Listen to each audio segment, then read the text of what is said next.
یہ ذرا غور سے دیکھیں، ہائیڈروپونک طریقے سے ہم نے یہ اگائے ہیں۔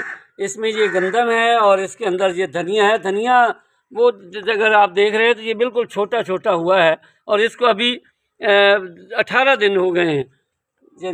اور یہ دیکھیں اس کی تو ہائٹ بھی بہت زیادہ ہو گئی ہے، اور یہ نیچے سے دیکھیں، اور یہ سارے کا سارا سسٹم جو ہے یہ مکئی ہے۔ مکئی کو زیادہ پتہ نہیں موسم یہ صحیح نہیں تھا، یہ کیا ہے، زیادہ تو نہیں ہوگی لیکن یہ بھی کافی اگ گئی ہے۔ تو یہ سارے کا سارا طریقہ کار ہم نے اس کے ذریعے سے اپنایا ہے۔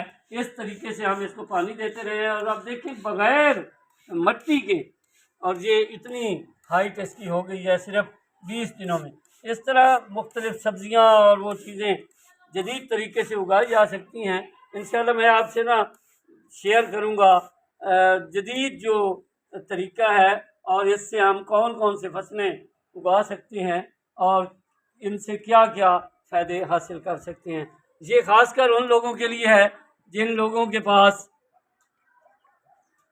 زمین بہت کم ہوتی ہے، یعنی وہ تھوڑی زمین والے لوگ، یا گھر کے اندر کوئی اس طرح کی فارمنگ کرنا چاہے تو یہ لوگ اس طریقے سے اپنی فصلیں اگا سکتے ہیں اور اس سے کافی پرافٹ حاصل کر سکتے ہیں۔